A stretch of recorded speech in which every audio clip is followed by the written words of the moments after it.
قرآن پاک سورۃ آل عمران اس کی آخری جو آیت ہے اس میں رب العزت نے فرمایا یا ایھا الذین آمنوا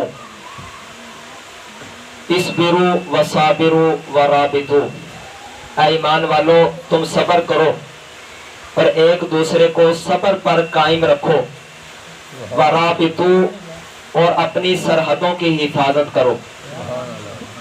تین حکم دیے، تیسرا حکم یہ ہے سرحدوں کی حفاظت کرنے کا۔ دیکھیے سرحد ہر چیز کی ہوتی ہے، مثلا یہ مسجد کی ایک باؤنڈری ہے، تو مسجد کے اندر ہم آتے ہیں تو ہم سمجھتے ہیں کہ یہ اللہ کا گھر ہے، میں نے ادب کرنا ہے۔ ہمارے گھروں کی ایک حد ہے، ایک باؤنڈری ہوتی ہے، اور ہم ایک گیٹ بلکہ کیا 4 انگلیوں کا فاصلہ بھی نہیں آنے دیتے، بلکہ اسی پر لڑائی ہو جاتی ہے آپس میں کہ نہیں یہ میری جگہ تھی، آپ یہاں پر کیسے اپنی دیوار کھڑی کر سکتے ہیں، یعنی اتنا ہم فکر ہے اپنی حصے کا۔ اور پھر تھوڑا سا غور کریں گے تو ہم سارے جو گھروں میں سوتے ہیں تو دروازہ بند کر کے سوتے ہیں، دروازہ بند کر کے کنڈی لگا کے ہم سوتے ہیں۔ کیوں؟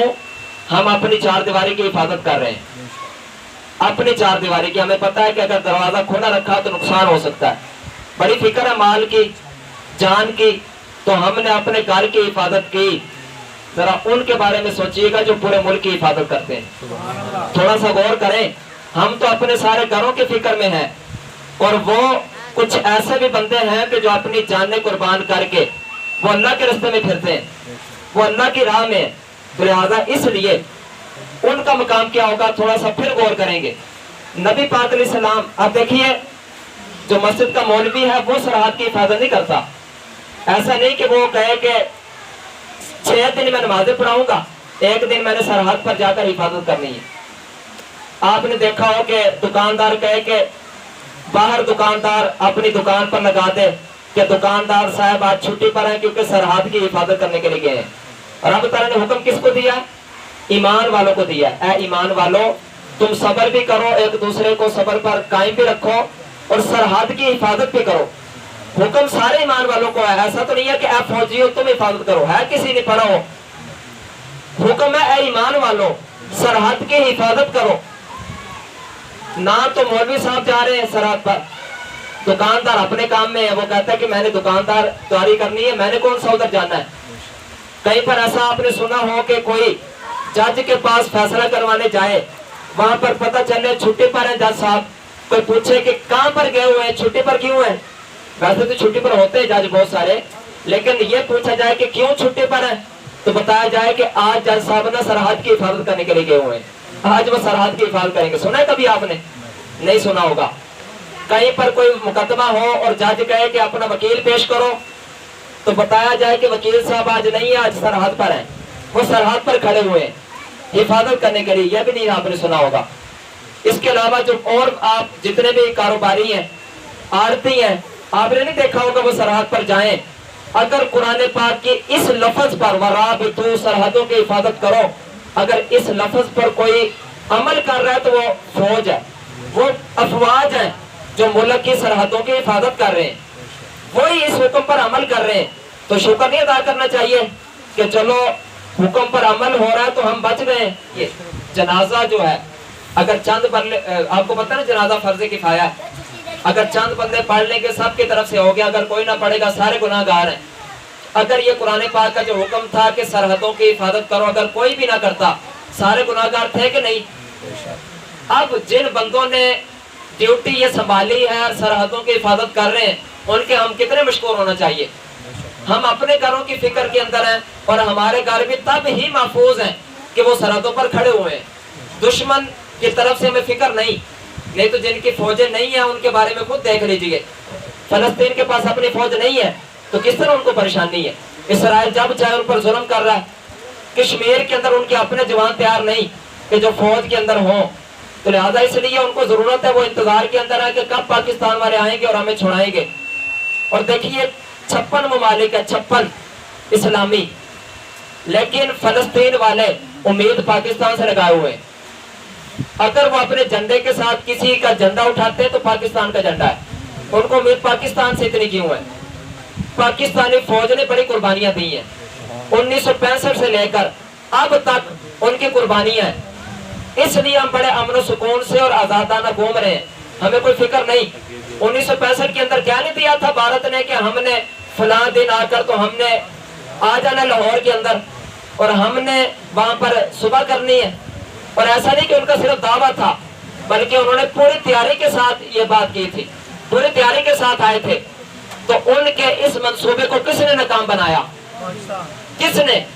افواج پاکستان نے, فوج نے. آگے بڑھے, دیکھیے کتنی قربانیاں دی, 500-600 ٹینک لے کر آ گئے تھے. بتائیے ان کو روکنے کا کیا طریقہ تھا؟ یہ ان کی قربانیاں تھی. ہر کوئی اپنے ساتھ بم باندھا اور جوان ایک فوج اپنی پوری جان قربان کر رہا ہے ملک کو بچانے کے لیے. اگر وہ خود قربان ہوا تو ان کے ایک ٹینک کو بھی اس نے تباہ کیا, جس کے اوپر 3-3 4-4 ان کے فوجی تھے. ان کے ٹینک بھی تباہ ہوا, ان کے فوجی بھی گئے, لیکن اس کی اپنی جان بھی قربان ہوئی. آپ کو پتا نہیں کہ بم اگر کسی نے اپنے ساتھ باندھا ہو تو جب وہ پھٹے تو کیا حال بنتا ہے جسم کا؟ اس نے اپنے یہ بھی فکر نہ کی کہ میں بعد میں دفن بھی ہوں گا کہ نہیں ہوں گا. اس نے صرف دیکھیے ملک پاکستان کی حفاظت کی فکر کی ہے. اگر پانی کے اندر وہ آئے ہیں تو پاکستانی افواج وہاں پر پہنچ گئی ہیں. اگر انہوں نے فضائی طور پر حملہ کرنے کی کوشش کی ہے تو وہاں پر بھی وہ کامیاب نہیں ہو سکے. ایم عالم کے کارنامے کا آپ کو پتا نہیں, 1 منٹ کے اندر ان کے 5 طیاروں کو بالکل گرا ڈالا ہے. تو یہ کہ کون جذبہ دیتا ہے؟ ڈاکٹر اقبال نے شعر کہے تھے, غازی یہ تیرے پر اسرار بندے جنہیں تو نے بخشا ہے ذوق خدائی, تو نیم ان کی ٹھوکر پر صحرا و دریا, پہاڑ ان کی ہیبت سے ہے رائی. تو یہ ڈاکٹر اقبال ایسے نہیں کہہ رہے, بلکہ جن کو بھی یہ جذبہ نصیب ہو وہ اپنی جانیں قربان کی, انہوں نے کوشش کی. اور دشمن 1965 کا نام لے تو ان کو فکر پڑ جاتی ہے کہ یہ پاکستانی فوج ہے, ان کا روب ہے. آپ کو پتا ہے نا, آپ نے سب نے سنا ہوگا تھوڑا سا پہلے, چند سالوں پہلے, کہ کبھی پشاور کے اندر بم پھٹ رہا ہے, کبھی کراچی کے اندر دہشت گردی ہو گئی ہے, کبھی کسی جگہ پر پریشانی ہے, کبھی سوات کے اندر دشمن گھس آیا ہے. تو یہ سارا امن کہاں سے ہے؟ اللہ کا شکر. اب تو نہیں نا کسی نے خبر سنی کبھی کہ بم پھٹ گیا. تو یہ امن کس نے لایا؟ کون کوشش کی؟ کس نے کی؟ کس نے جانے قربان کی؟ ضرب عذاب کرنے والے کون تھے؟ یہ فوجی تھی, یہ انہوں نے کوشش کی ہیں. اس کے علاوہ ان کی قربانیاں آپ جتنی بھی یاد رکھیں گے کم ہے. ذرا سنیے, ہمارے رسول کریم, ہم نے تو کبھی ان کا نام ہی نہیں لیا. ہم تو ان کو اپنی دعاؤں کے اندر بھی پتہ نہیں یاد کرتے ہیں کہ نہیں. 6 ستمبر کو 1965 کے اندر جنگ ہوئی تھی, تو 6 ستمبر والے دن بھی اگر کوئی مناتے ہیں تو وہ صرف وہ یہ سمجھتے ہیں کہ میں نے نغمے چلا رہی ہے تو میں نے حق ادا کر دیا ان کی قربانی کے شکریہ کا.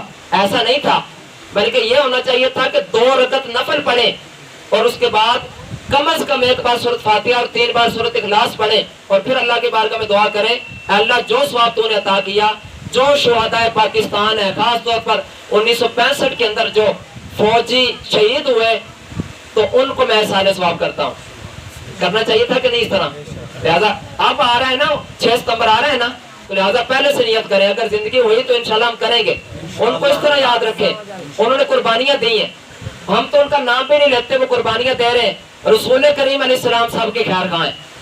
رب تعالیٰ فرماتا ہے بالمؤمنین رؤوف الرحیم, حضور صاحب کا خیال رکھنے والے, مومنین پر رحم فرمانے والے. رب تعالیٰ جن کو کہتا ہے کہ مومنین پر رؤوف بھی ہے, رحیم بھی ہے. وہ نبی کیا فرماتے ہیں؟ بخاری شریف کے حدیث پاک سنیے.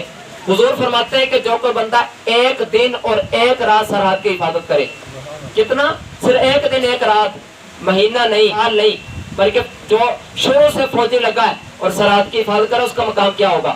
سنیے, فرمایا کہ جو کوئی بندہ 1 دن اور 1 رات سرحد کی حفاظت کرے گا تو جو کچھ دنیا کے اندر ہے اس سب سے یہ زیادہ اس کو لیے بہتر ہے. یعنی اگر کسی کو دنیا مل جائے ساری, کتنے بگلے ہوگے دنیا کے اندر, کتنی زمین ہوگی, ذرا اندازہ کریں کتنے مربع میل ہوگی. کوئی اندازہ نہیں کر سکتا پوری زمین. ویسے تو آپ کو پتا ہے کہ بتایا گیا کہ پورا رقبہ کتنا ہے. فرمایا کہ اگر ساری زمین اور جو کچھ اس میں ہے, اگر سارا کچھ مل جائے, یہ اس سے بہتر ہے کہ کوئی بندہ 1 دن 1 رات سرحد کی حفاظت کر لے. یہ مقام مسلم شریف کے حدیث پاک, رسول کریم صلی اللہ تعالی علیہ وسلم نے فرمایا کہ جو کوئی بندہ 1 دن 1 رات سرحد کی حفاظت کرے گا, پورا مہینہ روزہ رکھنے اور رات کو قیام کرنے سے اس کے لیے بہتر ہے. پورا مہینہ ہم نے رمضان میں روزے رکھے, بہت سارے 30 روزے رکھے ہیں.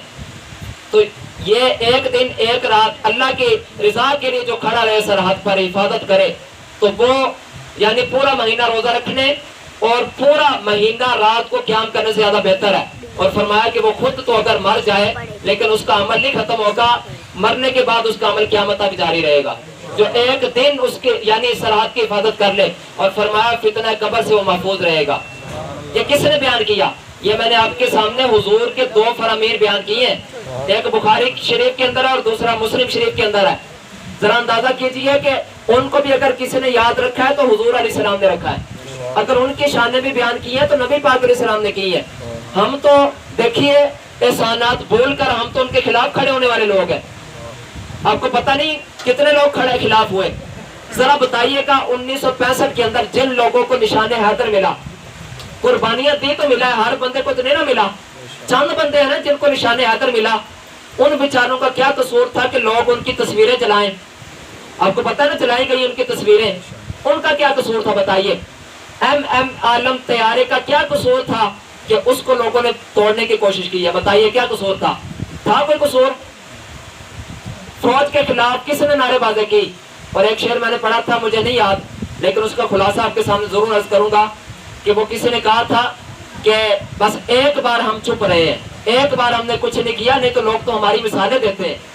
یعنی فوج پر لوگوں نے ڈنڈے بھی برسائے, وہ خاموش اس لیے رہے کہ ہمارے خلاف کھڑے ہو گئے.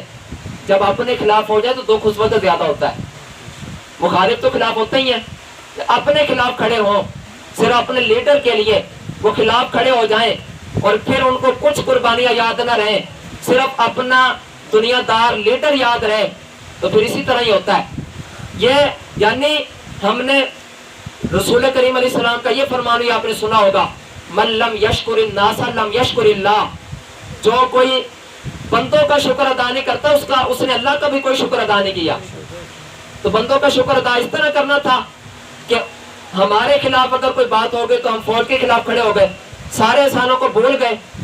ابھی تک وہ پھر بھی قربانیاں دے رہے ہیں, انہوں نے اب بھی اعلان نہیں کیا کہ ہم چھوڑ رہے ہیں سرحد کو, پھر بھی وہ قربانی کے لیے تیار ہے.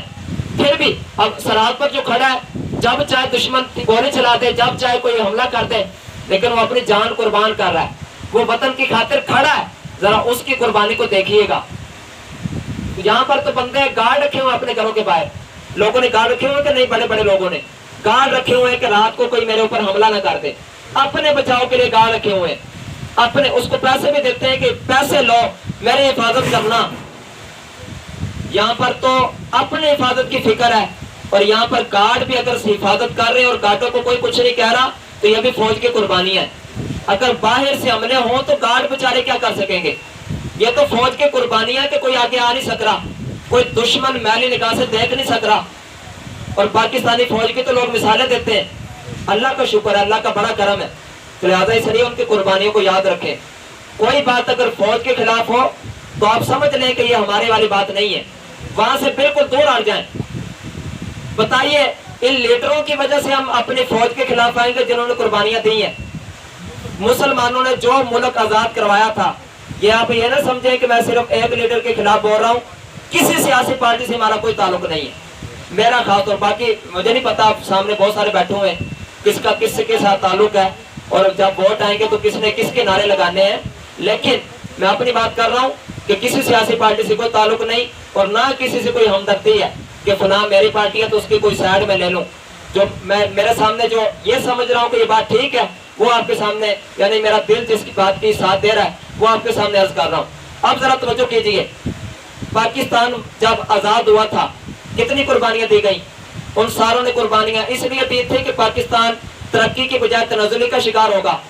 ترقی کا جو الٹ ہے وہ تنزلی ہے. اگر کمی آ رہی ہو تو اس کا مطلب ہے تنزلی ہے. کیا پاکستان ترقی کر رہا ہے؟ جب سے بنا اب تک ترقی ہے. کوئی کہہ دے کہ پہلے سائیکل تھی اب کاریں آ گئی, پہلے بجلی نہیں تھی بجلی آ گئی, گیس نہیں تھی گیس آ گئی, یہ ترقی ہے؟ ترقی یہ ہوتی ہے کہ دوسرے ملکوں نے جتنی ترقی کی ہے ہمارا ان کے مقابلے میں کیا حال ہے.